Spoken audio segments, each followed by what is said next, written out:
औज़ुबिल्लाहिमिनश्शैतानिर्रजीम बिस्मिल्लाहिर्रहमानिर्रहीम।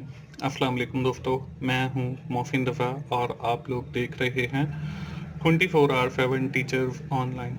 दोस्तों, हमारी इकोनॉमिक्स की क्लास चल रही है और आज उस सीरीज़ का हमारा 8वां लेक्चर है। दोस्तों, हमने पिछली क्लास के अंदर इक्विलिब्रियम के हवाले से अपनी डिस्कशन शुरू की थी और आज का जो हमारा लेक्चर है वो भी उसी की कंटिन्यूएशन है। मतलब आज के लेक्चर में भी हम इक्विलिब्रियम के ऊपर बात करने वाले हैं और हम देखेंगे कि कैसे इक्विलिब्रियम जो है वो शिफ्ट होता है। दोस्तों, आज की क्लास शुरू करने से पहले हम ये देख लेते हैं कि हमने अपनी पिछली क्लास के अंदर क्या चीज़ें पढ़ी थी। दोस्तों, हमने अपनी पिछली क्लास के अंदर पढ़ा था कि इक्विलिब्रियम होता क्या है और ये कैसे हम फाइंड आउट करते हैं। उसके साथ ही हम लोगों ने ये भी देखा था, बल्कि मैंने आपको बताया था कि इक्विलिब्रियम एक ऐसा पॉइंट होता है या ऐसी प्राइस होती है जिसके ऊपर आपकी क्वांटिटी डिमांड आपकी क्वांटिटी सप्लाई के इक्वल हो जाती है। उसके साथ ही हमने एक अलजेब्रिक रिप्रेजेंटेशन देखी थी क्वांटिटी डिमांड की और क्वांटिटी सप्लाई की, और with the help of this algebraic representation मैंने आप लोगों को इक्विलिब्रियम प्राइस और इक्विलिब्रियम क्वांटिटी फाइंड करके दिखाई थी, और साथ ही ये भी साबित करके दिखाया था कि कैसे Q D is equal to Q F के क्वांटिटी डिमांड कैसे आपकी क्वांटिटी सप्लाई के बराबर होती है। आखिर में मैंने आप लोगों को एक एक्सरसाइज दी थी इक्विलिब्रियम के हवाले से। मुझे पूरी उम्मीद है कि आप सब दोस्तों ने वो एक्सरसाइज सॉल्व कर ली होगी। अगर आपको उस एक्सरसाइज को सॉल्व करने में कोई इशू आ रहा है तो आप मुझे कमेंट कर सकते हैं और मैं इंशाल्लाह पूरी कोशिश करूँगा आपको समझाने की। दोस्तों, यहाँ तक तो थी हमारी पिछली क्लास। आज की क्लास में हम बात करने वाले हैं इक्विलिब्रियम शिफ्ट की, कि कैसे जब हमारा जो डिमांड कर्व है या जो सप्लाई कर्व है अगर वो शिफ्ट होता है तो हमारा जो इक्विलिब्रियम है वो भी with the shift of the demand curve and the supply curve वो भी शिफ्ट हो जाता है। इसमें हमारे पास 8 पॉसिबिलिटीज बनती हैं इक्विलिब्रियम शिफ्ट होने की।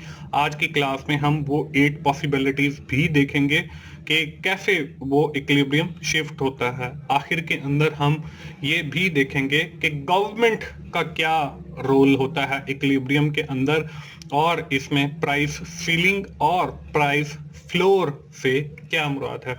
तो चलिए हम सबसे पहले देखते हैं इक्विलिब्रियम शिफ्ट को, कि इक्विलिब्रियम शिफ्ट होता क्या है। दोस्तों, इक्विलिब्रियम जो है वो शिफ्ट मैंने आपको पहले भी बताया है कि जैसे ही हमारा डिमांड कर्व शिफ्ट होता है या सप्लाई कर्व शिफ्ट होता है या दोनों, अगर सप्लाई कर्व भी और डिमांड कर्व भी शिफ्ट होते हैं तो हमारा जो इक्विलिब्रियम है वो शिफ्ट हो जाता है, न्यू पॉइंट के ऊपर चला जाता है। अब ये जो डिमांड कर्व का शिफ्ट है या सप्लाई कर्व का शिफ्ट है या इन दोनों का जो शिफ्ट है उससे जो हमारा इक्विलिब्रियम शिफ्ट होता है उससे हमारे पास कोई 8 पॉसिबिलिटीज बनती हैं। वो 8 पॉसिबिलिटीज आपको स्क्रीन के ऊपर नजर आ रही हैं। इसमें दोस्तों आपको राइट साइड में एक कुछ सिंबल्स नजर आ रही हैं। अगर ये आपका राइट वाला एरो होगा और अप एरो होगा तो इसका मतलब ये है कि ये उस चीज की इंक्रीज को शो कर रहा है।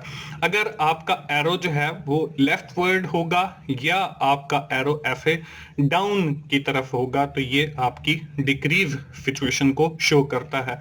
इसी तरह अगर आपके पास ये एक सिंबल होगी और क्वेश्चन मार्क होगा तो वो कांस्टेंट सिचुएशन को शो करेगा। इसका मतलब ये है ना तो उसके अंदर कोई इंक्रीज आएगा ना ही डिक्रीज आएगा। अब 8 पॉसिबिलिटीज को देख लेते हैं। यहाँ पे देखें, डिमांड इंक्रीज हो रही है, सप्लाई आपकी कांस्टेंट है तो आपकी प्राइस भी इंक्रीज हो जाएगी और क्वांटिटी भी इंक्रीज हो जाएगी। इसी तरह अगली सिचुएशन के अंदर आपके पास डिमांड कांस्टेंट है और सप्लाई जो है वो इंक्रीज हो रही है। इसका जो इफेक्ट है प्राइस के ऊपर और क्वांटिटी के ऊपर, प्राइस डिक्रीज हो रही है और क्वांटिटी इंक्रीज हो रही है। अगर हमारी डिमांड भी और सप्लाई दोनों इंक्रीज हो रही हैं तो प्राइस हमारी कांस्टेंट रहेगी और क्वांटिटी हमारी बढ़ जाएगी, इंक्रीज हो जाएगी। इसी तरह जब हमारी डिमांड डिक्रीज होगी, सप्लाई कांस्टेंट है, प्राइस डिक्रीज होगी, क्वांटिटी भी डिक्रीज होगी। अगर हमारी डिमांड जो है वो कांस्टेंट है और सप्लाई डिक्रीज हो रही है तो हमारी जो प्राइस है वो इंक्रीज होगी और क्वांटिटी जो है वो डिक्रीज होगी। इसी तरह अगर हमारी डिमांड इंक्रीज हो रही है और सप्लाई जो है वो डिक्रीज हो रही है तो हमारी जो प्राइस है वो इंक्रीज हो रही है और क्वांटिटी कांस्टेंट रहेगी। इसी तरह आपके पास नेक्स्ट सेवंथ जो सिचुएशन है वो ये है कि डिमांड अगर डिक्रीज हो रही है तो सप्लाई इंक्रीज होगी, प्राइस भी डिक्रीज होगी और क्वांटिटी आपकी कांस्टेंट रहेगी। अगर हमारी डिमांड डिक्रीज होगी, सप्लाई डिक्रीज होगी तो हमारी जो प्राइस है वो कांस्टेंट रहेगी और इसी तरह हमारी जो क्वांटिटी है वो डिक्रीज हो जाएगी। अब दोस्तों ये तो वो 8 पॉसिबिलिटीज हैं जब डिमांड और सप्लाई जब आपकी शिफ्ट होंगी तो उसका जो इफेक्ट है वो प्राइस पर और क्वांटिटी पर पड़ेगा। अब मैं आपको ग्राफिकली भी ये सारी चीजें करके दिखा देता हूं कि कैसे जब डिमांड या सप्लाई चेंज होती है तो उसका जो इफेक्ट है प्राइस के ऊपर और क्वांटिटी के ऊपर, वो जो यहाँ पे दिखाया गया उसको मैं आपको ग्राफिकल रिप्रेजेंटेशन से प्रूफ करके भी दिखा देता हूँ। फर्स्ट आपके पास रिप्रेजेंटेशन आ रही है, इसमें डिमांड आपकी इंक्रीज हो रही है, सप्लाई आपकी कांस्टेंट है, प्राइस आपकी बढ़ जाएगी, क्वांटिटी आपकी वो भी बढ़ जाएगी। दोस्तों यहाँ पे आपको एक ग्राफ नजर आ रहा है, इसमें आपका S0 वाला सप्लाई का कर्व है और D0 वाला डिमांड का कर्व है और ये E जो है आपका इक्विलिब्रियम पॉइंट है। अब हर जो आगे पॉसिबिलिटीज आ रही हैं उसमें ये जो फर्स्ट आपको ग्राफ दिखाया जाएगा वो मैं बार बार एक्सप्लेन नहीं करूंगा, फर्स्ट मैंने एक्सप्लेन कर दिया है, आगे जो इनका शिफ्ट होगा वो आपको समझा दूंगा। तो आगे देखें, आगे राइट साइड में एक और ग्राफ नजर आ रहा है, बिल्कुल सेम उसी तरह का जिस तरह का पहले है। अब इसके अंदर देखें हमारी जो डिमांड है वो इंक्रीज होकर D1 हो गई है और ये ब्लू कलर का एक ग्राफ आपको नजर आ रहा है। उसके बाद हमारी जो सप्लाई है उसको कांस्टेंट रखा गया। अब देखिए हमने इक्विलिब्रियम पॉइंट ऐसा पॉइंट पढ़ा है जहां पे हमारा डिमांड का कर्व सप्लाई के कर्व को टच करेगा, तो वो हमारे पास ये E1 बन जाएगा, ये ब्लू कलर का जो डॉट आ रहा है। अगर हम इससे राइट की जानिब जाते हैं तो वो हमारे पास 20 आती है प्राइस, अगर हम डाउन आते हैं तो हमारे पास जो क्वांटिटी है वो 40 आती है। आप देखें जैसे ही हमारी डिमांड का कर्व जो है वो इंक्रीज हुई, हमारी डिमांड बढ़ी तो हमारी जो प्राइस है वो भी बढ़ गई, 15 से 20 हो गई और जो हमारी क्वांटिटी है वो 30 से 40 हो गई, ये भी बढ़ गई। तो यही हमारी है पहली सिचुएशन कि जब हमारा जो डिमांड कर्व है वो अगर शिफ्ट होता है, इंक्रीज होता है, तो उससे हमारी जो प्राइस है वो भी इंक्रीज हो जाती है और जो हमारी क्वांटिटी है वो भी इंक्रीज हो जाती है। इसके बाद दोस्तों स्क्रीन के ऊपर आपको सेकंड सिचुएशन नजर आ रही है। अब इसके अंदर क्या है, इसके अंदर देखें डिमांड आपकी कांस्टेंट है, सप्लाई आपकी इंक्रीज हो रही है, तो इसका इफेक्ट जो है प्राइस पर, प्राइस डिक्रीज होगी और क्वांटिटी आपकी इंक्रीज होगी। तो चलिए इसको भी देख लेते हैं। अब यहाँ पे देखें ये वही ग्राफ है, अब इसके अंदर हमने सप्लाई को इंक्रीज करना है। तो जब सप्लाई इंक्रीज होती है तो वो आपकी नीचे की तरफ आती है, तो ये सप्लाई जब इंक्रीज हो गई S1 ब्लू कलर का एक आपको कर्व नजर आ रहा है। अब ये जो डिमांड कर्व को जहां पे टच कर रहा है वहां पे हमारे पास E1 पॉइंट है। E1 से जब हम लेफ्ट वर्ड जाएंगे तो हमारी देखें प्राइस जो है वो 15 से 10 पे कम हो गई है और जो हमारी क्वांटिटी है वो 30 से 40 हो गई है। ये बात भी ठीक साबित हो गई। तो इस तरह से हमारी ये सेकंड सिचुएशन है इक्विलिब्रियम शिफ्ट होने की। इसके बाद जो थर्ड सिचुएशन है वो स्क्रीन के ऊपर आपको नजर आ रही है, वो आपकी डिमांड भी इंक्रीज हो रही है और सप्लाई भी इंक्रीज हो रही है, जबकि इसका जो इफेक्ट है वो प्राइस कांस्टेंट है और क्वांटिटी जो है वो आपकी इंक्रीज हो रही है। ये वही कर्व है और इक्विलिब्रियम E हमारा पुराना इक्विलिब्रियम पॉइंट है।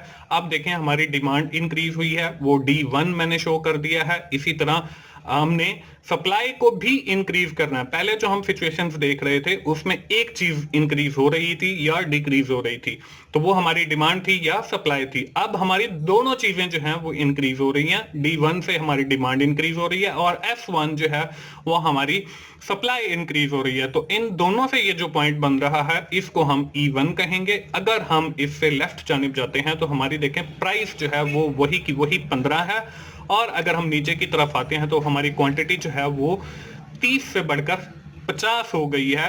तो इसका मतलब ये है कि जब हमारी डिमांड जो है वो उसका जो कर्व है वो बढ़ती है और सप्लाई भी इंक्रीज होती है, तो उससे हमारी जो प्राइस है वो कांस्टेंट रहती है, लेकिन क्वांटिटी जो है वो बढ़ जाती है। इसके बाद दोस्तों अगली जो सिचुएशन है वो आपको स्क्रीन के ऊपर नजर आ रही है। इसमें हमारी डिमांड जो है वो डिक्रीज हो रही है और सप्लाई हमारी कांस्टेंट है। इसका जो इफेक्ट है वो ये है कि प्राइस भी डिक्रीज हो रही है और क्वांटिटी भी आपकी डिक्रीज हो रही है। इसको देख लेते हैं। ये वही कर्व है, इक्विलिब्रियम ई जो है वो हमारा इक्विलिब्रियम पॉइंट है। हम अब डिमांड को डिक्रीज करेंगे, तो जब हम डिमांड को डिक्रीज करेंगे तो हमारा जो डिमांड कर्व है वो नीचे की तरफ आ जाएगा। तो यहाँ पे D1 जो है वो हमारी डिक्रीज को शो कर रहा है और सप्लाई के अंदर कोई चेंज नहीं है, सप्लाई का वही F0 रहेगा। तो यहाँ पे हमारा पॉइंट जो है एक बन रहा है जिसको हम E1 इक्विलिब्रियम पॉइंट 1 कहेंगे। अब इससे अगर हम लेफ्ट जानिब जाते हैं तो हमारी जो प्राइस है वो 10 है और जो हमारी क्वांटिटी है वो 20 है। तो ये देखें 15 से 10 जो है वो हमारी क्वांटिटी भी डिक्रीज हुई है, प्राइस सॉरी डिक्रीज हुई है, और 30 से 20 पर हमारी क्वांटिटी भी डिक्रीज हुई है। तो इसका मतलब ये है कि जब आपकी डिमांड डिक्रीज होती है तो आपका जो इक्विलिब्रियम है वो भी शिफ्ट होता है, उसके साथ आपकी जो प्राइस है वो भी डिक्रीज होती है और क्वांटिटी भी डिक्रीज होती है। इसके बाद जो नेक्स्ट सिचुएशन है उसके अंदर देखें, डिमांड आपकी जो है वो कांस्टेंट है और जो आपकी सप्लाई है वो डिक्रीज हो रही है, और उसका जो इफेक्ट है आपका वो प्राइस इंक्रीज हो रही है और क्वांटिटी जो है वो आपकी डिक्रीज हो रही है। अब इसके अंदर देखें, ये हमारा एक इक्विलिब्रियम पॉइंट है ई, इसमें डिमांड कर्व है D0 और S0 हमारा सप्लाई कर्व है। अब हमने सप्लाई को डिक्रीज करना है, तो जब हमारी सप्लाई डिक्रीज होती है तो उसका कर्व जो है वो ऊपर बनता है। अब डिमांड पर कोई इफेक्ट नहीं है, मतलब कांस्टेंट है, तो यहाँ पे ये एक नया पॉइंट बन रहा है जिसको हम E1 कहते हैं। अगर हम लेफ्ट तरफ जाएंगे तो हमारी प्राइस आ जाती है वो 15 से 20, मतलब प्राइस बढ़ गई है, और हमारी जो क्वांटिटी है वो कम हो गई है, वो 30 से 20 हो गई है। तो इसका मतलब ये है कि जब आपकी सप्लाई जो है वो डिक्रीज होती है और डिमांड जो है वो आपकी कांस्टेंट रहती है तो आपकी जो प्राइस है वो बढ़ जाती है और जो क्वांटिटी है वो कम हो जाती है। दोस्तों इसके बाद जो नेक्स्ट आपके पास सिचुएशन है वो है कि दोनों के अंदर चेंज आ रहा है। अब दोनों के अंदर जो चेंज है वो एक चेंज पॉजिटिव है, एक नेगेटिव है, कि डिमांड आपकी इंक्रीज हो रही है और आपकी जो सप्लाई है वो डिक्रीज हो रही है, और आपकी जो प्राइस है वो इंक्रीज हो रही है और जो क्वांटिटी है वो कांस्टेंट है। इसको हम ग्राफिकली देख लेते हैं। इसमें देखें D0 जो है डिमांड को रिप्रेजेंट कर रहा है, S0 सप्लाई को और E इक्विलिब्रियम पॉइंट को। अब हमने सबसे पहले डिमांड को इंक्रीज करना है, तो जब हमने डिमांड को इंक्रीज किया तो हमारा जो D1 है वो ऊपर की तरफ एक ब्लू कलर का आपको कर्व नजर आ रहा है। इसके बाद हमने सप्लाई को जो है वो डिक्रीज करना है, तो जब हम डिक्रीज करते हैं वो भी हमारा ऊपर की तरफ बनता है। तो यहाँ पे जो है एक पॉइंट बन रहा है जहां पे सप्लाई और डिमांड के कर्व एक दूसरे को टच कर रहे हैं। इस पॉइंट को हम E1 इक्विलिब्रियम 1 कहेंगे, यानी ये चेंज हो गया। अब इसमें देखें, हम अगर लेफ्ट जानिब जाते हैं तो हमारी जो प्राइस है वो इंक्रीज हो गई है, मतलब 15 से 25 हो गई है, और जो हमारी क्वांटिटी है वो वही की वही सेम रहेगी 30। तो इसका मतलब ये है कि जब आपका डिमांड जो है वो इंक्रीज होती है और सप्लाई जो है वो डिक्रीज होती है तो इससे आपकी जो प्राइस है वो इंक्रीज होती है और जो आपकी क्वांटिटी है वो वही की वही रहती है।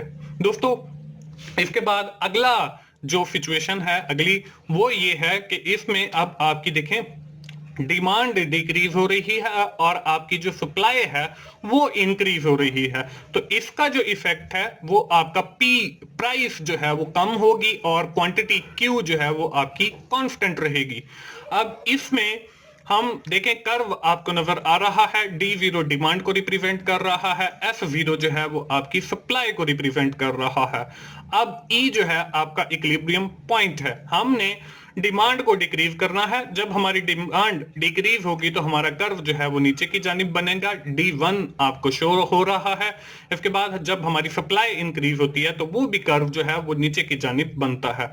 अब अगर हम लेफ्ट जानिब जाते हैं तो वो हमारा प्राइस शो करता है, प्राइस 15 से 5 हो गई है, मतलब कम हो गई है, और जो क्वांटिटी है वो वही की वही 30 है। तो ये E1 जो है हमारा नया इक्विलिब्रियम पॉइंट है। तो इससे ये साबित होता है कि जब हमारी डिमांड जो है वो डिक्रीज होती है और सप्लाई इंक्रीज होती है, तो हमारी जो प्राइस है वो डिक्रीज हो जाती है और जो क्वांटिटी है वो डिक्रीज हो जाती है।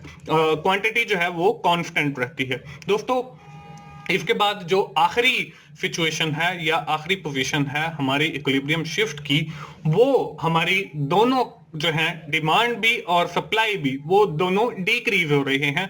तो इसका जो इफेक्ट है हमारे कर्व के ऊपर, वो प्राइस हमारी कांस्टेंट रहेगी और जो क्वांटिटी है वो हमारी कम हो जाएगी।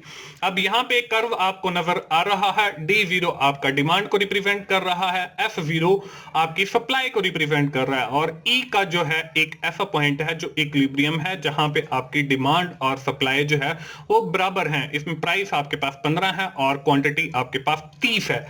आप देखें डिमांड भी डिक्रीज हो रही है, तो जब डिमांड डिक्रीज होती है तो वो नीचे की जानिब कर्व आपको ब्लू कलर का D1 से जाहिर हो रहा है, और जब आपकी सप्लाई डिक्रीज हो रही है तो ये ऊपर की जानिब आपको F1 का कर्व नजर आ रहा है। अगर हम लेफ्ट जानिब प्राइस के ऊपर जाते हैं तो हमारा जो प्राइस लेवल है वो चेंज नहीं होता और हमारा जो इक्विलिब्रियम है वो E1 हो जाता है। और अगर हम नीचे की जानिब आते हैं तो हमारी जो क्वांटिटी है वो चेंज हो जाती है, मतलब 30 से 10, मतलब क्वांटिटी कम हो गई ही है। तो इसका मतलब ये है कि when the both demand and supply is decreases it will decrease the quantity. इससे हमारी क्वांटिटी कम होती है, but the price is constant, लेकिन हमारी प्राइस जो है वो चेंज नहीं होती और बल्कि वो कांस्टेंट रहती है। तो दोस्तों, ये थी हमारी डिफरेंट शिफ्ट जो 8 पॉसिबिलिटीज बनती हैं डिमांड कर्व शिफ्ट की और सप्लाई कर्व शिफ्ट की, या दोनों की, और उसका जो इफेक्ट है उसके ऊपर क्या पड़ता है, ये मैंने विद इन डिटेल आपको ग्राफिकल रिप्रेजेंटेशन के जरिए भी समझाया।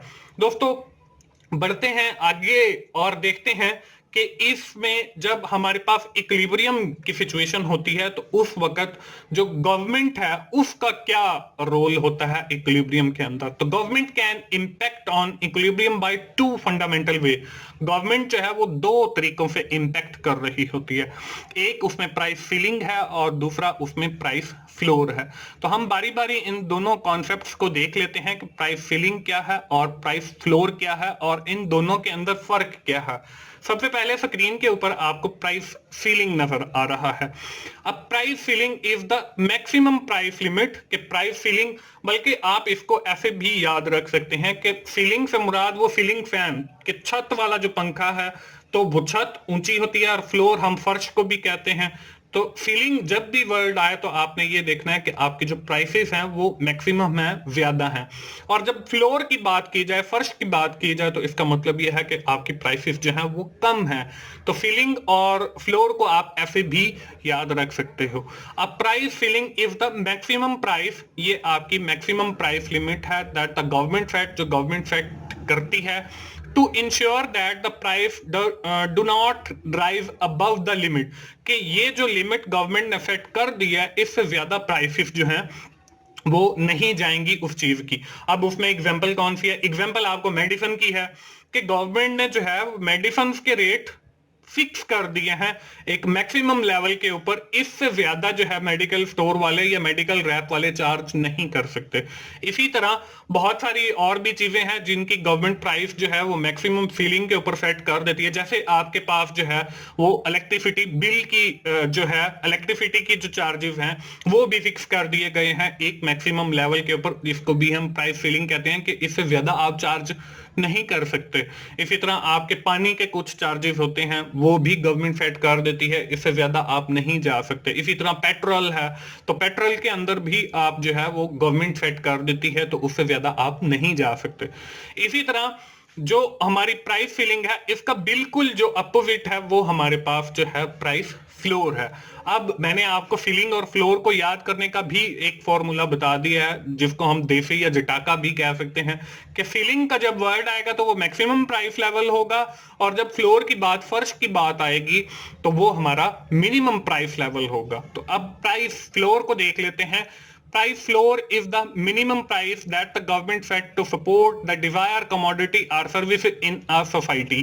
इसमें आपकी जो गवर्नमेंट है वो आपका एक मिनिमम लेवल सेट कर देती है कि इससे कम आपने नहीं जाना। तो उसमें आपके वेजेस रेट हैं कि लोगों की जो दिहाड़ी है वो हो सकती है, आपकी जो लेबर की कॉस्ट है वो हो सकती है। तो इस मतलब अब गवर्नमेंट हर साल अनाउंस करती है कि एक जो मजदूर है उसकी जो है एक मंथ की एवरेज वो 15,000 है। तो अब कोई भी अगर मजदूर है वो किसी भी जगह पे काम कर रहा है तो उसकी वेजेस आप 15,000 से कम नहीं कर सकते। तो ये आपका प्राइस फ्लोर है। तो गवर्नमेंट जो है ये प्राइस फ्लोर की मदद से और प्राइस सीलिंग की मदद से जो इक्विलिब्रियम है या जो मार्केट का तवाज़न है उसको बरकरार रखती है। दोस्तों, ये थी हमारी आज की क्लास। मुझे पूरी उम्मीद है कि आप लोगों के साथ मैंने जो आज 8 पॉसिबिलिटीज शेयर की हैं और ये जो 2 कॉन्सेप्ट प्राइस सीलिंग और प्राइस फ्लोर डिस्कस किया है ये आप लोगों को समझ आ गया होगा। दोस्तों, हम आज की क्लास अपनी यहीं पे वाइंड अप करेंगे। आज की क्लास खत्म करने से पहले जो है हम समराइज कर लेते हैं कि आज की क्लास में हमने क्या पढ़ा है।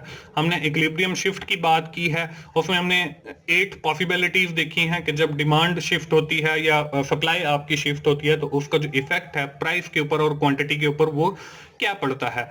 और फिर हमने ये भी देखा कि गवर्नमेंट क्या रोल अदा करती है जब आपका जो इक्विलिब्रियम पॉइंट है उसके अंदर। उसमें हमने प्राइस सीलिंग की बात की है और प्राइस फ्लोर की बात की है।